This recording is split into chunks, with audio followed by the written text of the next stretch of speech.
कुछ स्वादिष्ट है बनाना तो playrecipes.com पे जरूर है आना।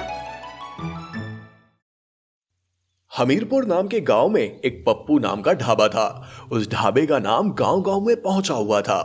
पप्पू उस ढाबे में वेज और नॉनवेज खाना रखा करता था। उसके खाने के चर्चे जगह जगह पर फैले हुए थे। उसी वजह से उस ढाबे में बहुत सारे लोग खाना खाने के लिए आया करते थे। उस ढाबे का मालिक पप्पू बहुत कंजूस किस्म का आदमी था। वो हमेशा किसी भी भिखारी को या भूखे आदमी को मदद नहीं करता था। वो हमेशा उन लोगों को नजरअंदाज कर दिया करता था और अपने ढाबे का खाना फेंक दिया करता था। उस पप्पू ढाबे पर 2 आदमी काम किया करते थे। उनका नाम था राजू और श्याम।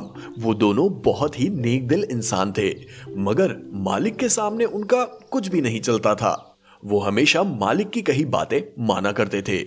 एक दिन उनके यहाँ एक भिखारी औरत भीख मांगने आती है और वो भिखारन बहुत दिनों से भूखी दिखाई देती है। मालिक, कुछ खाने को मिल जाता तो बहुत अच्छा हो जाता मालिक। अरे, हमारे यहाँ कुछ भी खाने के लिए नहीं है, जाओ यहाँ से, हमें परेशान मत करो।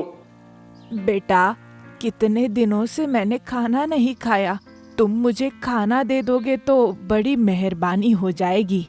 अरे राजू, इस भिखारन को यहाँ से निकालो, बाद में वो काम करो, समझे? साहब, कृपा करके खाना दे दो, मुझ भिखारन पर बड़ी कृपा हो जाएगी। यहाँ से चली जाओ, मुझे काम करना है। मुझे तुम्हारे जैसे भिखारियों के मुंह लगने का वक्त नहीं है। माँ जी, आप यहाँ से चली जाइए। क्या जमाना आ गया है। ऐसा कहकर भिखारन वहां से चली जाती है और थोड़ी देर चलने के बाद उसे चक्कर आकर गिर जाती है। और ये सब राजू देख बहुत हैरान हो जाता है और वो उस भिखारन के पास चला जाता है। तभी वो देखता है कि भिखारन अब मर गई है। ये देख वो बहुत घबरा जाता है। मालिक, ये भिखारन मर गई है, अब इसका क्या करें मालिक? आपने इसको खाना ना देने की वजह से ये भिखारन मर गई, अब क्या करें मालिक? अरे, इसे किसी ने देखा नहीं है ना? नहीं मालिक, किसी ने नहीं देखा मालिक। अब इसको अपने ढाबे के पीछे वाली जमीन में गाड़ दो और ये खबर किसी को भी पता नहीं लगनी चाहिए। जी मालिक। अब जाओ, जल्दी से अपना काम खत्म कर लो। ऐसा बोलकर पप्पू काम करने अपने ढाबे पर बैठ जाता है और राजू उस भिखारन की लाश को ढाबे के पीछे की जमीन में दफन कर देता है और आकर अपना काम करने लगता है। अब उस दिन उसका धंधा कुछ अच्छा नहीं चलता। इसी वजह से वो सारे नौकरों को जल्दी काम से छुट्टी दे देता है और खुद भी जल्दी घर चला जाता है। मालिक को ऐसा आभास होता है कि कोई उसका पीछा कर रहा है, मगर वो पीछे मुड़कर देखता है तो उसका ये वहम है, ऐसा उसको लगता है। अरे, मेरे मन का वहम है, जाने दो, जल्दी घर चले जाता हूँ, बहुत जोर से भूख लगी है। मैं भी देखती हूँ तू कैसे खाना खाता है। मुझे खाने को नहीं दिया और खुद मजे से खा रहा है। अब मैं तुझे मजे से खाना नहीं खाने दूंगी। ऐसा कहकर भिखारन उसके खाने की प्लेट में खाना गायब कर देती है और मालिक भूखा रह जाता है। अगले दिन मालिक ढाबे पर आकर अपना काम शुरू कर देता है। तभी वहां ढाबे पर कुछ ग्राहक आ जाते हैं और ग्राहक आने की वजह से राजू उनको खाना परोसता है। तभी ग्राहक, अरे, ये कैसा खाना दिया है, कुछ स्वाद ही नहीं है, कितना तीखा बनाया है, ये खाना हमें नहीं चाहिए, ये खाना। रुकिए, कुछ गलती हो गई होगी राजू से, आप चिंता मत करो, मैं आपके लिए अभी दूसरा भोजन मंगवाता हूँ। जी नहीं, हमें दूसरा खाना नहीं चाहिए, हम जा रहे हैं। ये सब सुन के मालिक राजू पर बहुत गुस्सा हो गए और उससे, अरे राजू, ढंग से तो खाना बनाया करो, इतना तीखा खाना मत बनाया करो, समझे? जी मालिक, ऐसा ही करूंगा। अब राजू वहां से चला जाता है और मालिक भी वहां से चला जाता है और उस ढाबे पर हर रोज कुछ ना कुछ ऐसी घटनाएं हुआ करती थी, मगर उस मालिक को यह समझ में नहीं आ रहा था कि ये सब कैसे हो रहा था। अरे राजू, हमारे ढाबे पे हर रोज एक ग्राहक की कंप्लेंट क्यों आ रही है? मुझे कुछ समझ नहीं आ रहा।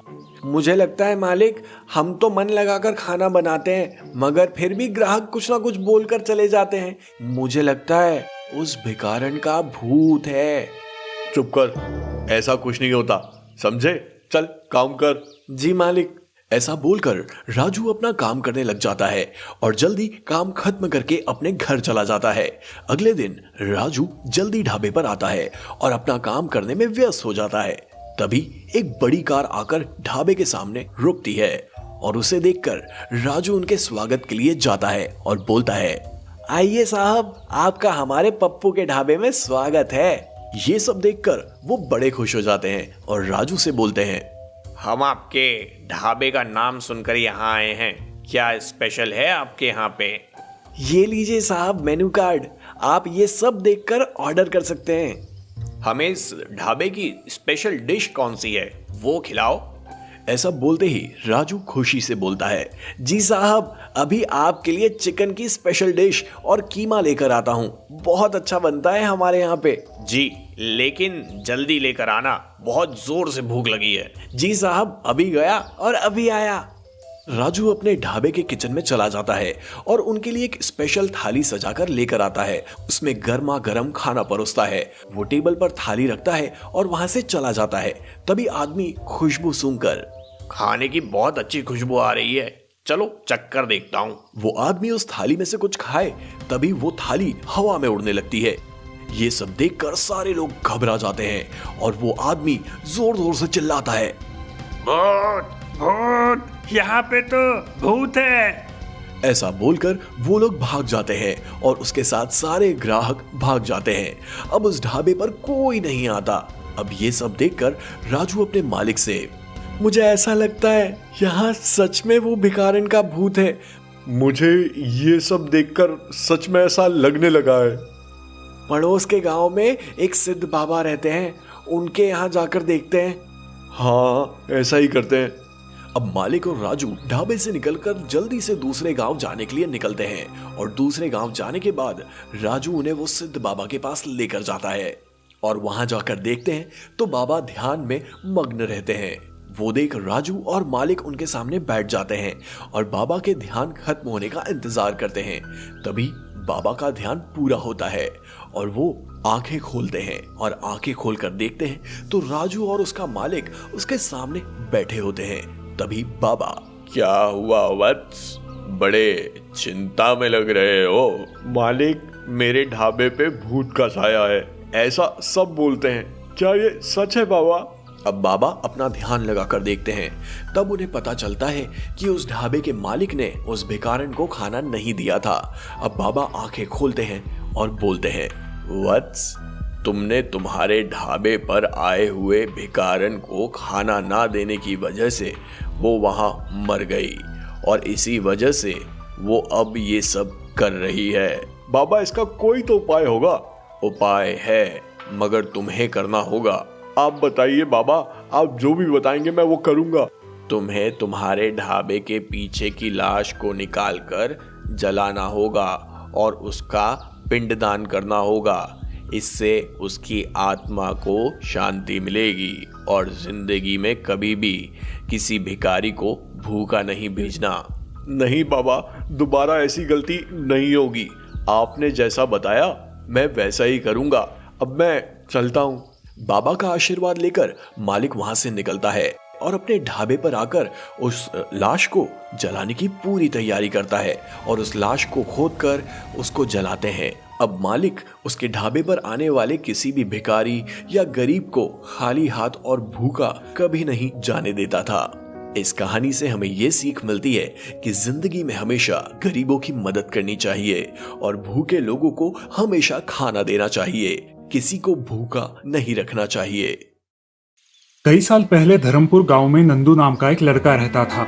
उसके माता पिता गुजर गए थे, इसलिए नंदू धर्मपुर छोड़कर दूसरे गांव जामनगर आया।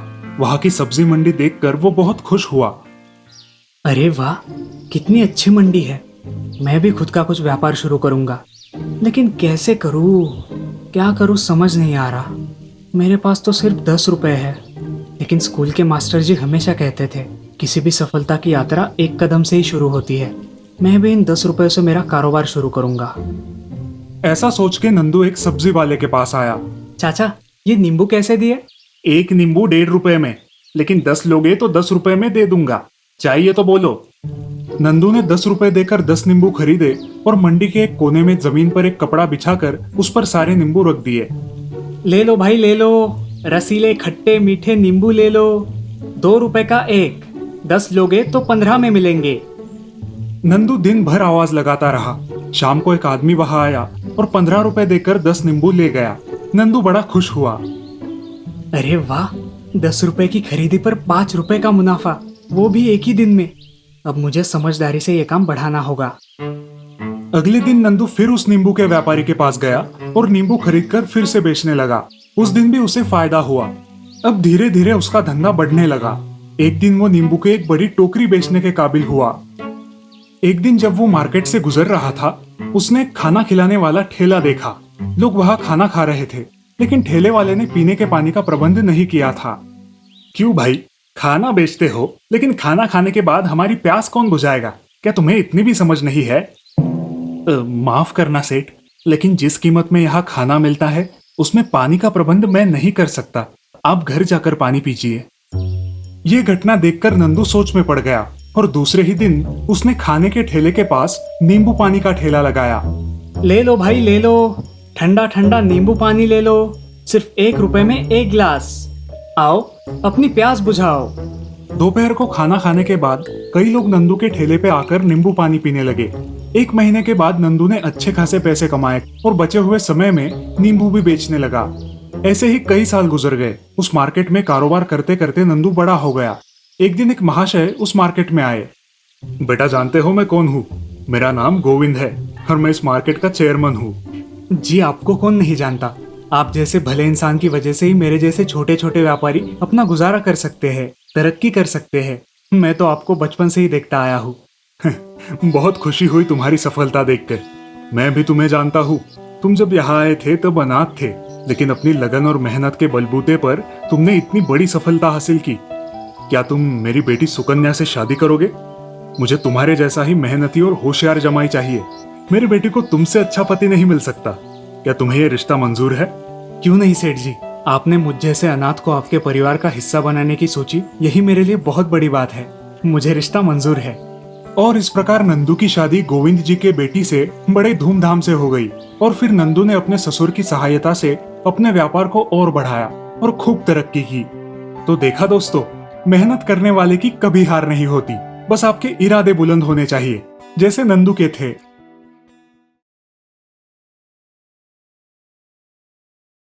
प्रवीण और सुधीर कॉलेज के जिगरी दोस्त थे। ग्रेजुएशन पूरी करने के बाद दोनों को अच्छी नौकरी भी मिली थी। फिर भी दोनों खुश नहीं थे। मन नहीं लग रहा यार इस जॉब में। मेरा भी वही हाल है। रोज 3-4 घंटे एक्स्ट्रा काम करता हूँ, लेकिन मेरे बॉस को मेरी कदर ही नहीं है। मेरे यहाँ सब एक दूसरे की टांग खींचने में इंटरेस्टेड है। काम से ज्यादा पॉलिटिक्स में लोग टाइम वेस्ट करते हैं। इस तरह प्रवीण और सुधीर अपने अपने काम से नाराज थे। दोनों होशियार थे और जिंदगी में बहुत आगे बढ़ने की क्षमता रखते थे। कहाँ खोए हो सुधीर, ठीक से खाना खाओ। और कितने दिन ऐसे ही मुंह लटका कर रहोगे? तुम खुद का बिजनेस क्यों नहीं शुरू करते? माँ की बात सुन के सुधीर की आंखों में चमक आ जाती है। सच माँ, क्या आपको कोई आपत्ति नहीं अगर मैं खुद का बिजनेस शुरू करूँ? बिल्कुल नहीं। जो काम मन को खुशी दे वही काम इंसान को करना चाहिए। माँ की बात सुन के सुधीर बहुत प्रोत्साहित होता है, लेकिन थोड़ा उलझन में पड़ जाता है। लेकिन बिजनेस शुरू करने के लिए पैसे कहाँ से लाऊं? अगले ही दिन सुधीर और प्रवीण फिर हमेशा की तरह चाय की टपरी पे मिलते हैं। सुधीर प्रवीण को बिजनेस शुरू करने की कल्पना बताता है। ये सच में बहुत अच्छा सुझाव है। अगर हम मन लगाकर काम करेंगे तो बहुत अच्छा ग्रो करेंगे। हाँ यार, लेकिन बिजनेस शुरू करने के लिए पैसे भी तो चाहिए। एक काम करते हैं, दोनों 50-50 पार्टनरशिप में बिजनेस शुरू करते हैं। मैं 50% पैसों का इंतजाम करता हूँ। प्रवीण की बात सुन के सुधीर खुश हो जाता है। काफी सोच विचार के बाद दोनों छोटे बच्चों के कपड़ों की दुकान शुरू करते हैं। ऑल द बेस्ट तुम दोनों को। अच्छा मन लगाकर काम करना और खूब आगे बढ़ना। थैंक यू चाची। थैंक यू माँ। ऐसे ही 2 महीने गुजरते हैं। दुकान अच्छी चल रही है। जब प्रवीण मार्केट जाता है तब सुधीर काउंटर संभालता है, और जब सुधीर मार्केट जाता है तो प्रवीण कैश काउंटर की जिम्मेदारी निभाता है। शाम को दुकान बंद होने के बाद दोनों एक दूसरे को उस दिन का हिसाब देते हैं। ये अब उनका रोज का रूटीन हो गया था। प्रवीण, आज 4000 रुपए का बिजनेस हुआ है और 1000 रुपए इलेक्ट्रिसिटी बिल के लिए मैंने बाजू में रख दिए हैं। Okay, no problem. मैंने आज टोटल 20,000 के नए कपड़ों का ऑर्डर दिया है। कैश पे कुछ एक्स्ट्रा डिस्काउंट था तो मैंने पेमेंट कैश से कर दिया। ओके ठीक है, बिल फाइल में लगा देना। प्रवीण बिल ढूंढने लगता है। क्या हुआ प्रवीण? बिल नहीं मिल रहा, शायद ट्रैवलिंग में कहीं खो गया है।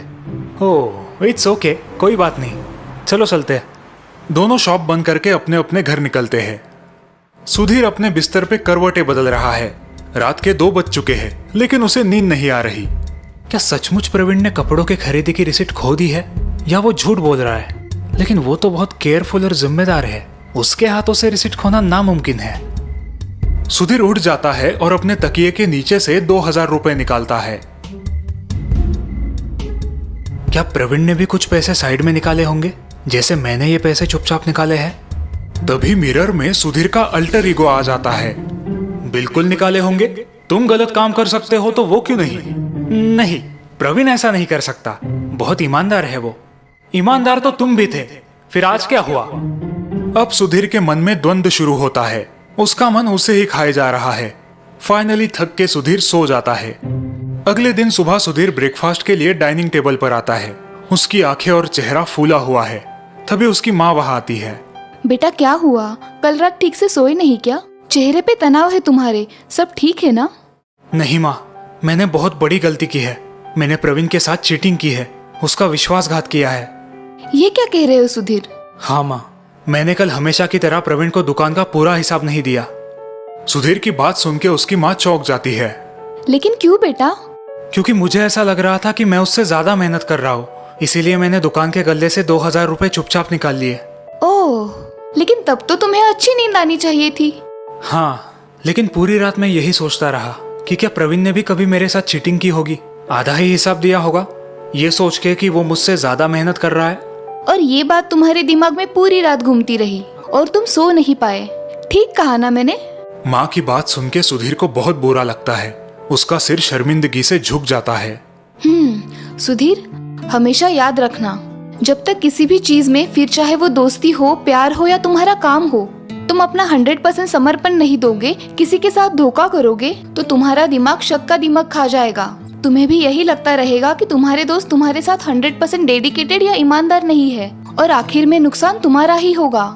हाँ माँ, मुझे मेरी गलती का एहसास हुआ है। आपकी बात मैं हमेशा याद रखूंगा। I am sorry. मैं अभी जाके प्रवीण की माफी मांगता हूँ।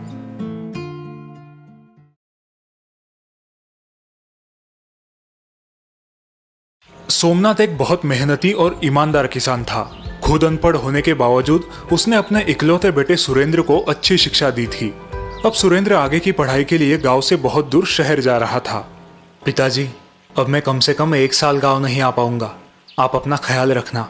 तुम मेरी चिंता मत करो बेटा, बस मन लगा के पढ़ाई करना। अब मेरी सारी आशाएं तुम्ही पर है। हाँ पिताजी, मैं आपको निराश नहीं करूंगा। दूसरे दिन सुबह होते ही सुरेंद्र शहर चला जाता है और सोमनाथ अपने खेतों में काम शुरू करता है। कुछ देर बाद गांव के साहूकार का चेला शंकर वहां आ टपकता है। और सोमनाथ भैया कैसे है? भगवान की कृपा है, बस मेरा सुरेंद्र अफसर बन जाए तो मैं आराम ही आराम करूंगा। वो तो आप अभी कर सकते हो। गांव के हीरामल साहूकार कब से आपकी जमीन खरीदना चाहते हैं, वो भी दुगने दाम में। नहीं शंकर, एक किसान के लिए उसकी जमीन माँ के समान होती है और माँ का भी कोई सौदा करता है भला। अब आपकी मर्जी, लेकिन इस साल बहुत भयंकर सूखा आने का अंदेशा है और अब तो सुरेंद्र भी नहीं है आपकी सहायता के लिए। देखते हैं। शंकर सोमनाथ को जमीन बेचने के लिए राजी नहीं कर पाता और वहां से निकल पड़ता है। ये बूढ़ा बहुत जिद्दी है, अब साहूकार मुझ पर नाराज होंगे। ऐसे ही महीनों बीत जाते हैं। सुरेंद्र और सोमनाथ एक दूसरे को चिट्ठियां लिखकर अपनी खुशहाली बताया करते थे। सोमनाथ, तुम्हारी चिट्ठी है भाई, सुरेंद्र ने भेजी। डाकिया जी, जरा ये चिट्ठी पढ़ के तो सुनाइए। डाकिया सोमनाथ को सुरेंद्र की चिट्ठी पढ़ के सुनाते हैं। चलो अच्छा है, सुरेंद्र की पढ़ाई ठीक चल रही है। हाँ, होनहार है तुम्हारा बेटा, जल्द ही तुम्हारे अच्छे दिन आएंगे सोमनाथ। हाँ, इसी उम्मीद में दिन काट रहा हूँ। बस हमेशा की तरह मेरी तरफ से 2 शब्द खुशहाली के उसे लिख दीजिए। हाँ क्यों नहीं, अभी लिख देता हूँ। जुलाई खत्म होके अगस्त शुरू हुआ था, लेकिन बारिश का कोई नामो निशान नहीं था। सारे गांव वाले चिंतित थे। अब एक ताजा खबर, सरकारी मौसम विभाग के अनुसार देश के हर राज्य में औसत 10% ही बारिश होने का अनुमान है। नागरिकों से निवेदन है कि उपलब्ध पानी का इस्तेमाल समझदारी से करें। लगता है इस साल फसल नहीं हो पाएगी, फिर से साहूकार से कर्जा उठाना पड़ेगा। हाँ भाई, जमीन भी गिरवी है, उसे तो अच्छा मौका ही मिल जाएगा गरीबों को लूटने का।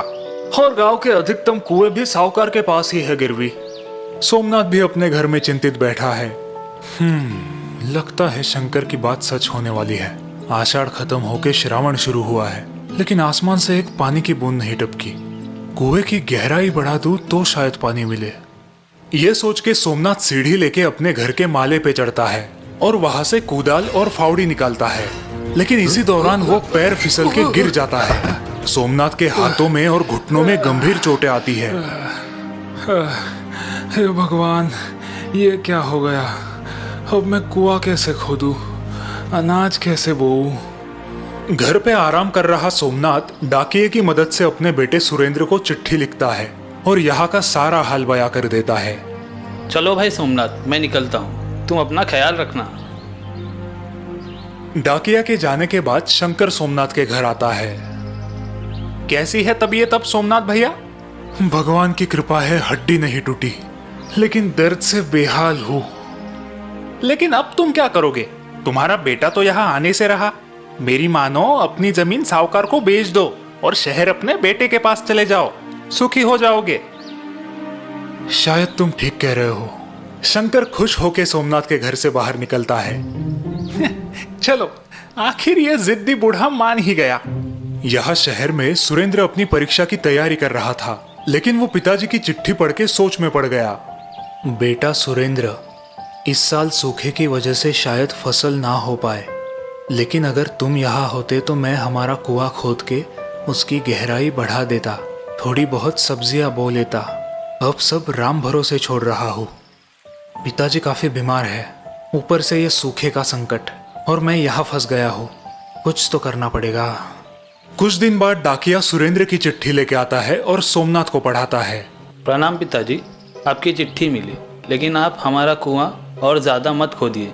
हमारे पुरखों ने वहाँ गुप्त धन छुपाया है। ये बात मुझे दादी ने उनके स्वर्गवास से पहले बताई थी और सही समय पर आपको बताने का वचन मुझसे लिया था। क्या? चिट्ठी पढ़ते ही दोनों चौंक जाते हैं। वाह सोमनाथ, तुम्हारा तो भाग्य खुल गया भाई। डाकिया वहां से निकलता है, तभी रास्ते में उसे शंकर मिलता है। क्यों डाकिया जी, क्या खबर? लाखों में एक खबर है भाई। क्या बात कर रहे हो? जरा हमें भी बताओ भाई। डाकिया शंकर को सोमनाथ के कुएं के बारे में बताता है और वो सुन के शंकर की आंखें फैल जाती है।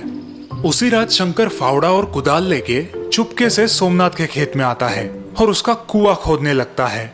ये गुप्त धन अगर मुझे मिल गया तो मैं खुद ही साहूकार बन जाऊंगा। बहुत देर तक कुआं खोदने के बाद भी शंकर के हाथों कुछ नहीं लगता और वो परेशान हो जाता है। हाँ, ये क्या, लगभग 10 हाथ गहरा खोदा है कुआं, फिर भी कुछ नहीं दिख रहा। अब तो सूर्योदय भी होने को है। किसी ने मुझे यहाँ देख लिया तो लेने के देने पड़ जाएंगे। सुबह सोमनाथ लंगड़ते हुए कुदाल लेके खेत पहुंचता है। कुछ तो करना होगा। कुआं खोदने की थोड़ी थोड़ी कोशिश करता हूँ। सोमनाथ जैसे ही कुएं के पास आता है वो दंग रह जाता है। अरे ये क्या, ये किसने खोदा? खोदा हुआ कुआं पानी से भरा देख सोमनाथ खुश हो गया, लेकिन तभी उसे सुरेंद्र की बताई बात याद आई। ये क्या हो गया? सुरेंद्र ने तो मुझे कुआं खोदने से मना किया था। उसी दिन सोमनाथ डाकिये के द्वारा सुरेंद्र को चिट्ठी लिख के यहाँ की हकीकत बयां करता है और अब आगे क्या करना है पूछ लेता है। बेटा, यहाँ चमत्कार हो गया है। तुमने मुझे कुआं खोदने से मना किया था, लेकिन एक रात किसी ने हमारा कुआं काफी गहराई तक खोद दिया और अब कुआं पानी से भर गया है। अब मैं क्या करूं? हाँ, मुझे पता था पिताजी।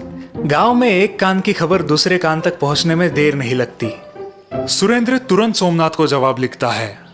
पिताजी, अब आप मनचाही सब्जियां बोइए। इतनी दूर से मैं आपके लिए बस इतना ही कर सकता था। सुना तुमने तुम्हारे बेटे ने क्या लिखा है? मनचाही सब्जियां बो। वाह भाई वाह, उधर शहर में बैठ के यहाँ बाप के लिए कुआं खुदवाया, वो भी मुफ्त। बेटा हो तो ऐसा।